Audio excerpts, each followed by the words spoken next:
নমস্কাৰ। মই আজি আপোনালোকৰ লগত এটা বিশেষ বিষয়ক লৈ কথা পাতিব বিচাৰিছোঁ। বিষয়টো হ'ল অসমত পৰ্যটনৰ বিকাশ। আমি কৈ থাকোঁ যে আমি এখন উন্নত অসম গঢ়িব লাগিব।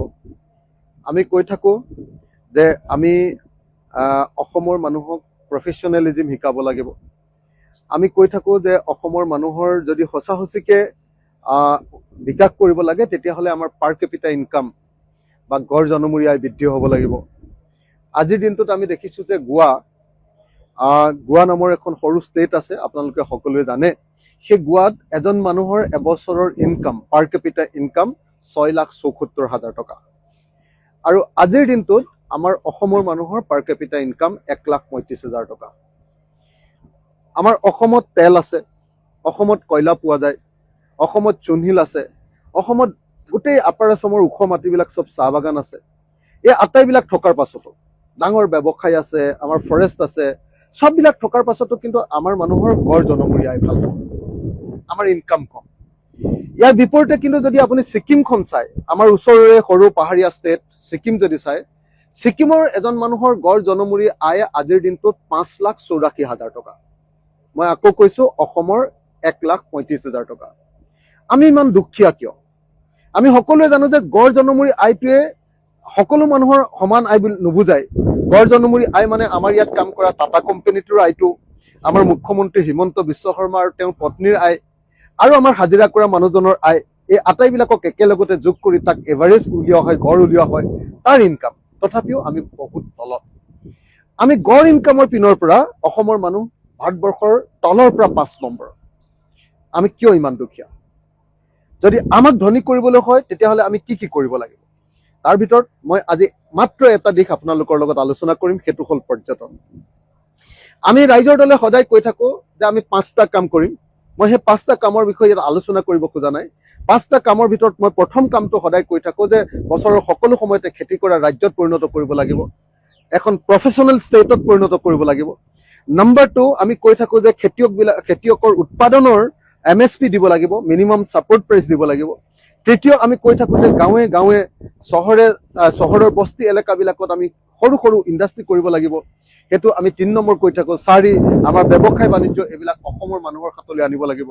আজিৰ দিনটোত অসমৰ আটাইতকৈ ডাঙৰ ব্যৱসায় অনলাইনে কৰি আছে, সেইবিলাক আমাৰ অসমৰ মানুহৰ হাতলৈ আনিব লাগিব। তো আৰু পঞ্চম কিন্তু আটাইতকৈ গুৰুত্বপূৰ্ণ এটা বিষয় হ'ল অসমৰ পৰ্যটনৰ বিকাশ। মই আজি সেই পৰ্যটনৰ বিকাশৰ ওপৰত আপোনালোকৰ লগত কেইটামান কথা পাতিব খুজিছোঁ। মই অলপ আগতে আপোনালোকক কৈছিলোঁ যে গোৱাই কেৱল সাগৰক লৈ পৰ্যটন কৰিছে, অকল সাগৰক লৈ। আপোনালোকে নিশ্চয় গোৱা সকলোৱে ফুৰিবলৈ গৈছে আৰু পৰ্যটনৰ বিকাশ কেনেকুৱা হৈছে নিশ্চয় সকলোৱে দেখিছে। গোৱাত অন্য কোনো বস্তু নাই। আগতে অলপ কয়লা পাইছিলে, আজিকালি সেইখিনিও বন্ধ। সেইখিনি এতিয়া তাত প্ৰডাকশ্যন নহয়, অকল পৰ্যটনৰ জৰিয়তে তাৰ মানুহৰ সাংঘাতিক ধৰণৰ বিকাশ হৈছে।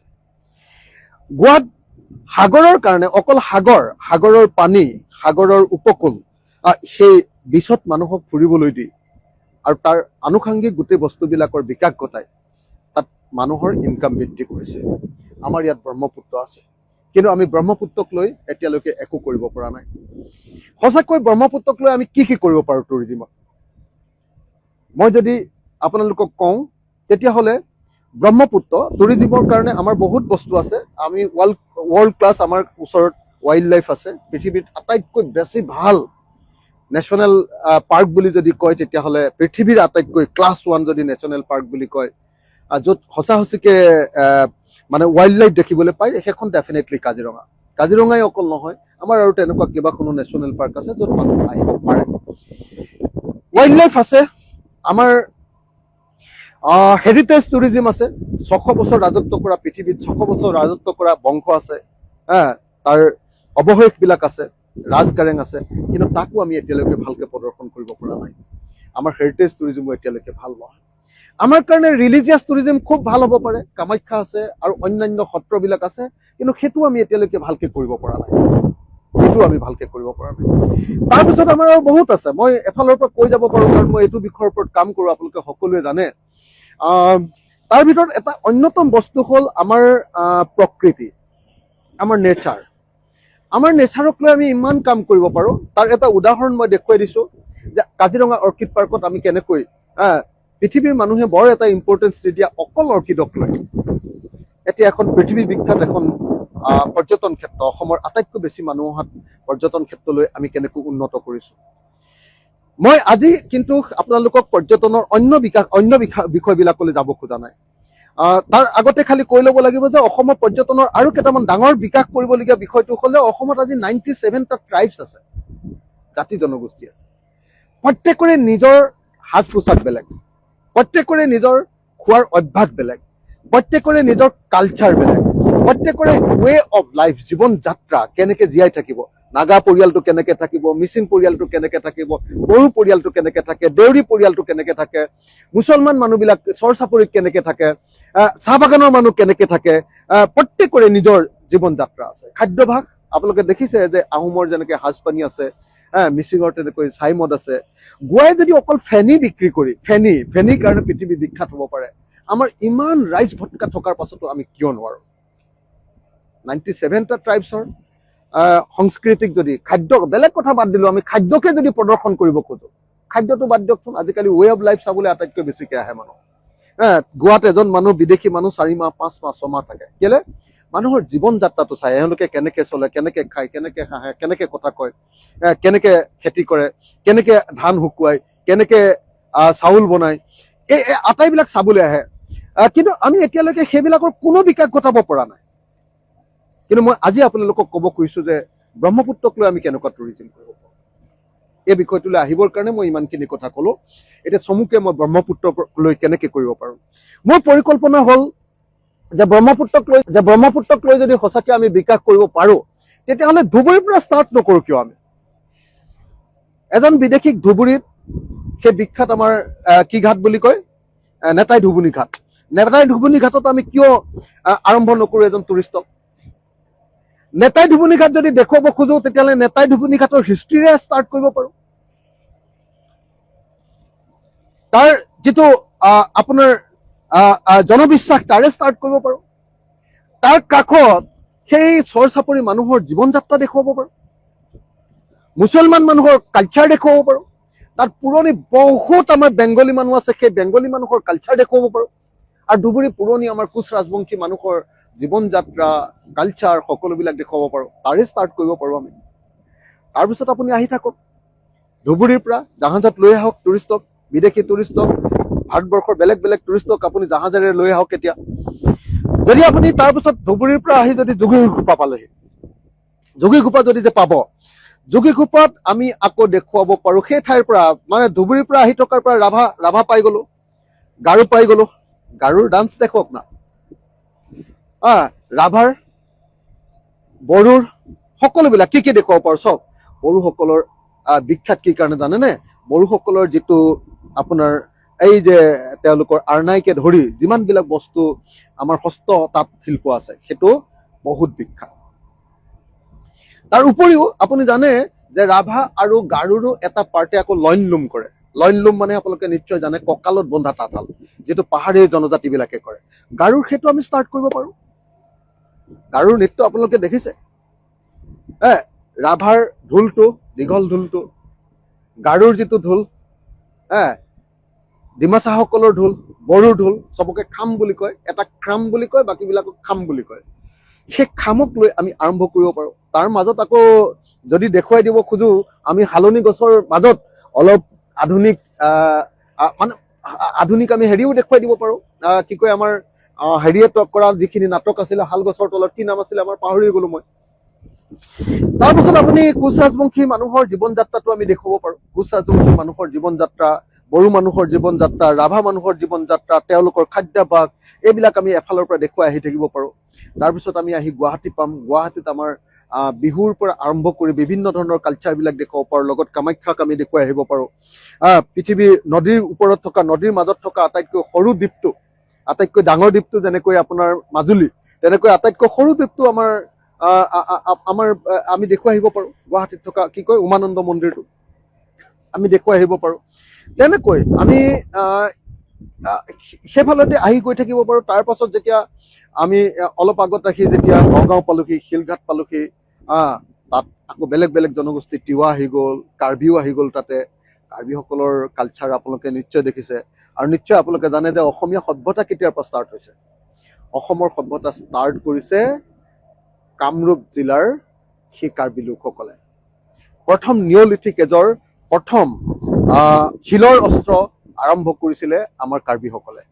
সেইখিনি ঠাই আমি ষ্টাৰ্ট কৰিব পাৰোঁ, সেইখিনিত আমি দেখুৱাব পাৰোঁ মানুহক। তাৰপিছত আহি আমি পালোহি তেজপুৰ। তেজপুৰত কি দেখুৱাব পাৰোঁ আপোনালোকে সকলোৱে জানে। অসমত প্ৰথম বিহুৰ যদি মানে স্থাপত্য ক'ৰবাত যদি আছে, প্ৰথমতে স্থাপত্যৰ ভিতৰত বিহু ডেন্স প্ৰথমতে আমি তেজপুৰত দেখুৱাব পাৰোঁ। তাৰপিছত কাজিৰঙা আহি গ'ল। কাজিৰঙা আহি গ'লে কাজিৰঙা নেশ্যনেল অৰ্কিড পাৰ্কো দেখুৱাব পাৰোঁ তাতে। আৰু কাজিৰঙাটো ৱৰ্ল্ড ক্লাছ এনেই হয়। তাৰপিছত কাজিৰঙাৰ পৰা আমি আহি থাকিলোঁ। কাজিৰঙা পোৱাৰ পৰাতো এই অংশৰ পৰা আহোম সংস্কৃতি দেখুৱাবলৈ আৰম্ভ কৰিব পাৰোঁ। চুতীয়াসকলৰ সংস্কৃতি আমি দেখুৱাবলৈ আৰম্ভ কৰিব পাৰোঁ। তাৰপিছত অলপ আহি আকৌ মাজুলী পালোহি। তাৰ আগত দেউৰীবিলাকৰ সংস্কৃতি দেখুৱাব পাৰোঁ। তাৰপিছত মাজুলীলৈ আহি আমি অকল সত্ৰ নহয়, সত্ৰটো খুব ইম্পৰ্টেণ্ট বস্তু, কিন্তু তাৰ লগতে মিচিঙৰ জনজীৱনটো আমি দেখুৱাব পাৰোঁ। দেউৰীসকলৰ জনজীৱন দেখুৱাব পাৰোঁ।